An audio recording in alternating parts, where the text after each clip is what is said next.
नमस्कार, आप देख रहे हैं अनादि टीवी और मैं हूं आपके साथ विकास द्विवेदी। बुलेटिन की शुरुआत करेंगे इस वक्त की बड़ी खबर के साथ, जहां राजस्थान कांग्रेस का विवाद सुलझ गया है। कांग्रेस नेता विवेक तनखा ने ट्वीट कर इसकी जानकारी दी है और इसके साथ ही उन्होंने बीजेपी पर तंज कसा है। विवेक तनखा ने तंज कसते हुए लिखा है कि भाजपा के लिए बहुत दुखद खबर है। राजस्थान सरकार का संकट कांग्रेस के पक्ष में समाप्त हुआ है और भाजपा के मंसूबे बुरी तरह फेल हुए हैं। यह बयान है कांग्रेस नेता विवेक तनखा का। तो इस वक्त ये खबर, बड़ी खबर पर ज्यादा बातचीत के लिए हमारे साथ फोन लाइन पर मौजूद हैं हमारे विशेष संवाददाता आशीष मंगल सोनी। आशीष, जिस तरह से राजस्थान के पूरे प्रकरण का पटाक्षेप हुआ है, इसके पहले मध्य प्रदेश में जिस तरह से सियासी घटनाक्रम हुआ, उसके बाद राजस्थान में भी सुगबुगाहट थी, लेकिन अब उसका पटाक्षेप हो गया। तो विवेक तनखा ने ट्वीट किया है और तंज कसा है भाजपा पर, क्या कहेंगे?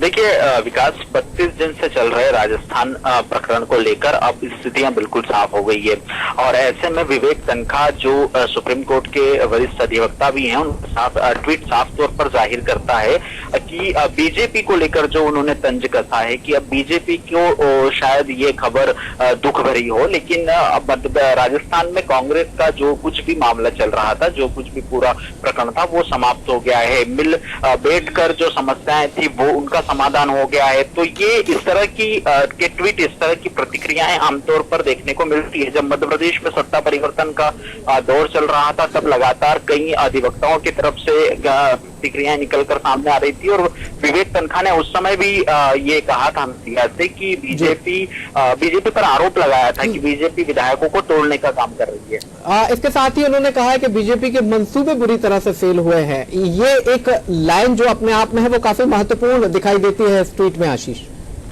देखिए, राजस्थान प्रकरण को लेकर बीजेपी ने ऐसा, अब बीजेपी की जो कुछ भी स्ट्रेटजी थी वो सामने नहीं आ पाई। हालांकि सत्ता परिवर्तन को लेकर राजस्थान में जो सत्ता परिवर्तन का दौर शुरू हुआ था, जो बागी थे, जो नाराज थे, उनको मनाने का काम शुरू कर लिया। कांग्रेस ने समय रहते शुरू कर लिया। हालांकि जो सचिन पायलट थे वो भी खुलकर बीजेपी के साथ नहीं आए। ऐसे में राहुल गांधी और प्रियंका गांधी की मध्यस्थता के बाद सचिन पायलट की कांग्रेस में ये कह सकते हैं कि वापसी भी हुई है और जो नाराजगी थी विधायकों की वो भी दूर हो गई है। हालांकि 3 सदस्यों की कमेटी बनाई गई है। ये कमेटी क्या कुछ फैसला लेगी राजस्थान मामले को लेकर, राजस्थान सरकार के कामकाज को लेकर, राजस्थान प्रदेश कांग्रेस कमेटी के कामकाज को लेकर, ये देखना भी काफी दिलचस्प होगा।